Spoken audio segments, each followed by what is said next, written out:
কেউ যদি মামলা করতে চান আমি কিন্তু সব নথি দেখিয়ে দিতে পারি।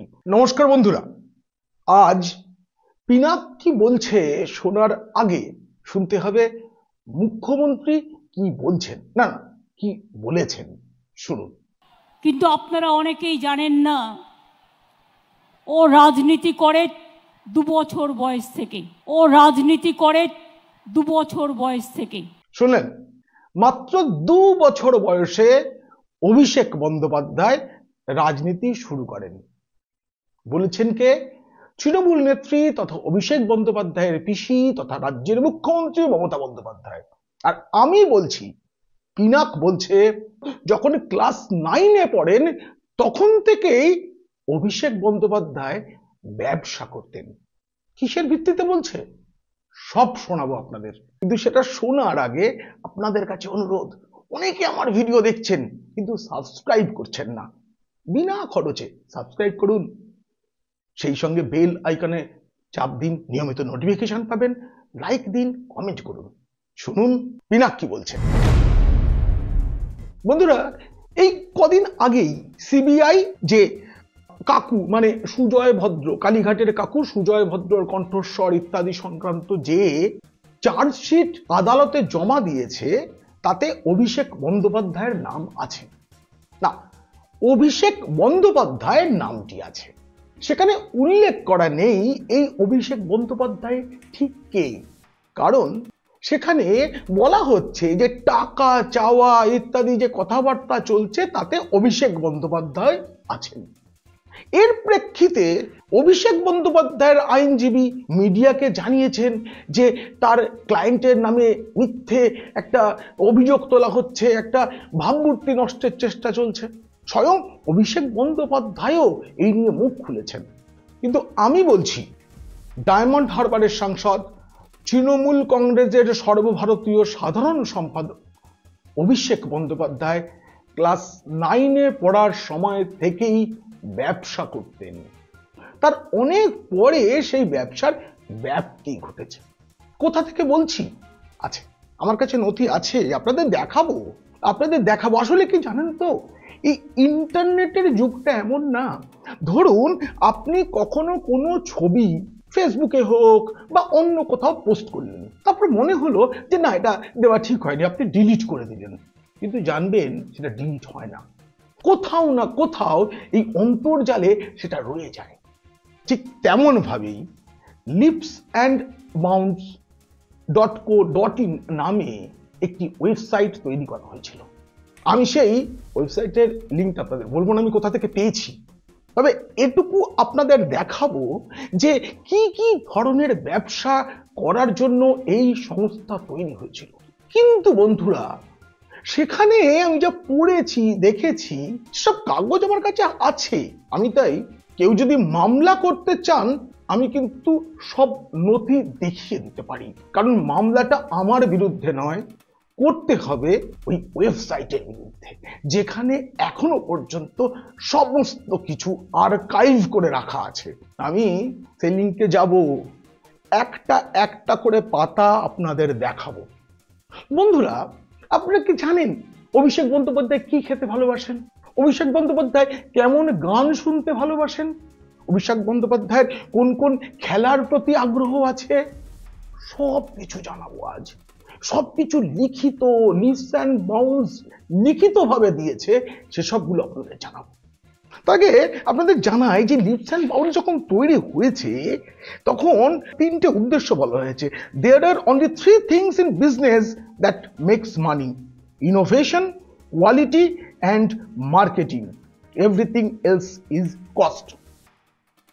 এমন ভাবনা নিয়ে আপনারা দেখুন, আমি আপনাদের এবার স্ক্রিনে দেখাচ্ছি যে লিপস অ্যান্ড বাউন্স কি কি ব্যবসা করতে এসেছিল।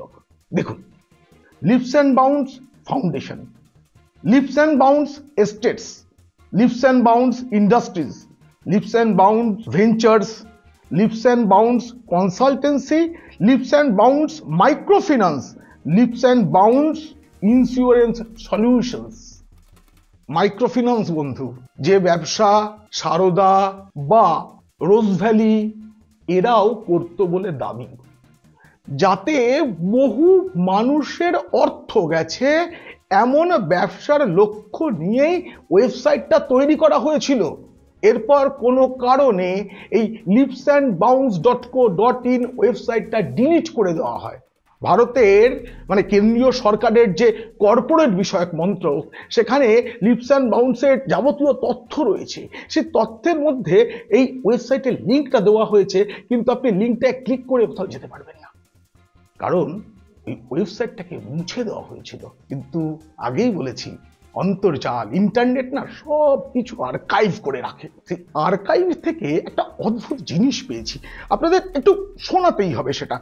Lips and Bounds Private Limited তৈরি হয়েছিল 2012 সালে। মনে রাখতে হবে তখনও পর্যন্ত কিন্তু অভিষেক বন্দ্যোপাধ্যায় সাংসদ হননি।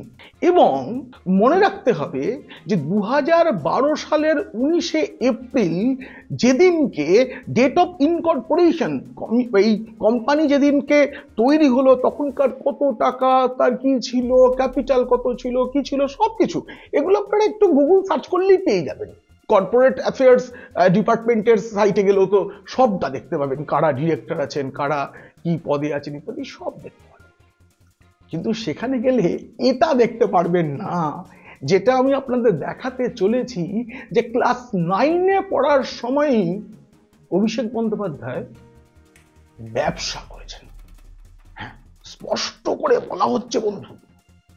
আমি আর আপনাদের অপেক্ষায় রাখবো না, আপনাদের আর অপেক্ষায় না রেখে আমি দেখাবো ঠিক কি বলা হয়েছে।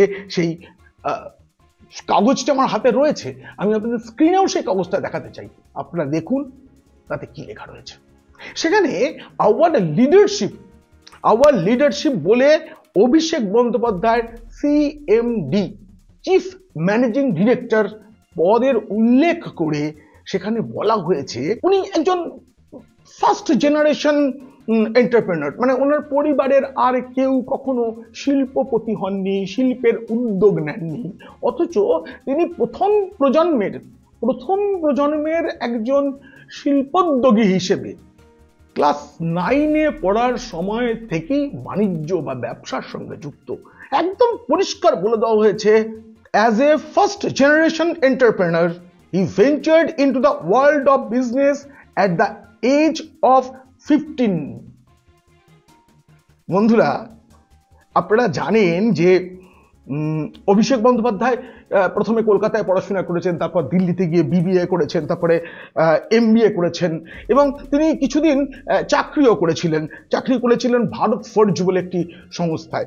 এরপরে 2008 সাল অবধি তিনি চাকরি করেছেন।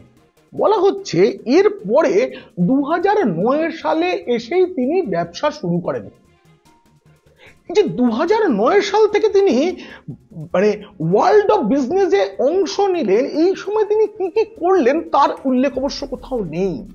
আমার কাছে আরেকটা বিষয় কৌতূহলে লাগছে, 2009 সালে লিপস অ্যান্ড বাউন্স তৈরির কথা বলা হচ্ছে, এখানে দেখি ভুল বলা হচ্ছে, কারণ কোম্পানি হিসেবে তার যে নিবন্ধকরণ মানে রেজিস্ট্রেশন যেটা হয়েছিল সেটা তো হয়েছে 2012 সালের 19শে এপ্রিল, কিন্তু বলা হচ্ছে 2009 সালেই উনি এই ব্যবসার মধ্যে ঢুকে পড়েন। আমি আগে বলেছি যে কি কি ভেঞ্চার ছিল, কি কি বিষয়ে Leaps and Bounds Private Limited ব্যবসা করবে তার তো একটা তালিকা দেওয়া রয়েছে, কিন্তু এই ভিশনটা যে সম্পূর্ণ সেই কোম্পানির, সেই সংস্থার প্রতিষ্ঠাতা চেয়ারম্যান অভিষেক বন্দ্যোপাধ্যায়ের মনের বাসনা থেকে, সেটা স্পষ্ট করে লেখা রয়েছে এখানে। আরো দেখাই, উনি নাকি স্কলারশিপ দিয়েছেন, স্টুডেন্টসদের স্কলারশিপ দিতেন, গরিবদের free education to the under privilege, যারা লেখাপড়া করতে পারছে না তাদের জন্য বিনা পয়সায় শিক্ষা, খুব ভালো ভালো কাজ এইসব তিনি করেছেন।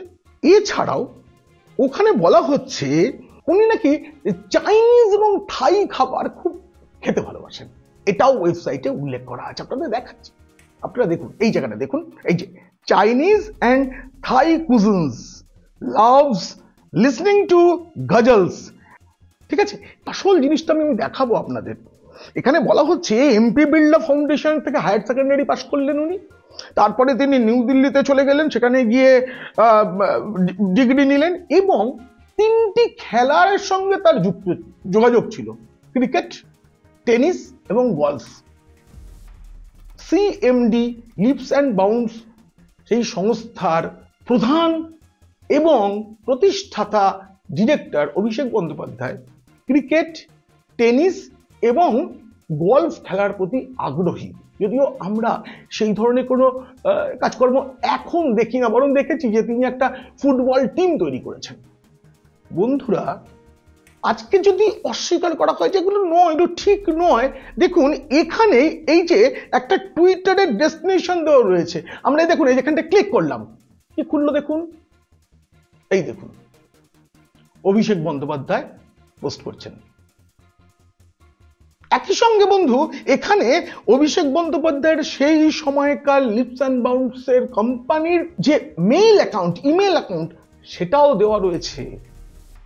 আরো একটা জিনিস আপনাদের বলি, সেখানে কোম্পানির প্রধানের পরিচয় হিসেবে বড় বড় করে বলা হয়েছে তিনি তৃণমূল কংগ্রেসের যুবার সভাপতি, যেই সংগঠনটি এখন মৃত। মমতা বন্দ্যোপাধ্যায় ভাইপোকে প্রথমে যুবার সভাপতি করেছিলেন, তারপরে যুব কংগ্রেসের সঙ্গে মানে যুব তৃণমূলের সঙ্গে মিশে যায় এবং তার সভাপতি পরবর্তীকালে হন অভিষেক বন্দ্যোপাধ্যায়। এখন তো তিনি মূল দলের সর্বভারতীয় সাধারণ সম্পাদক, যে পদে আগে মুকুল রায় ছিলেন সেই পদে এখন অভিষেক বন্দ্যোপাধ্যায়। তাহলে বন্ধুরা, অনেকে বলে বাঙালির নাকি ব্যবসার বুদ্ধি নেই, বাঙালির ব্যবসা করার মন নেই। তা নয়, আমাদের এটা গর্বের বিষয় যে একজন নবম শ্রেণীর ছাত্র, ক্লাস 9-এ পড়া ছেলে, তিনি ব্যবসা করতে শুরু করেছিলেন, বিজনেসম্যান হয়ে উঠেছিলেন এবং তার লেখাপড়া শেষ করে বছরখানেক চাকরি করার পরেই নিজের একটা বড় কোম্পানি তৈরি করে ফেলেছিলেন। সে কোম্পানি মাইক্রো ফিন্যান্স থেকে রিয়েল এস্টেট সব কিছু করবে। দেখুন আর ভাবুন, সঙ্গে বাঙালি হিসেবে গর্ব অনুভব করুন। কেমন লাগলো আমার ভিডিও? ভালো লাগলে শেয়ার করবেন বন্ধুদের, খারাপ লাগলে শত্রুদের, আর কমেন্ট করবেন আমাকে, লিখবেন মনের কথা, ন্যাকামো ছাড়া মনের কথা। ও হ্যাঁ, সাবস্ক্রাইব করতে ভুলবেন না, সঙ্গে একটা কমেন্ট, একটা লাইক। নমস্কার।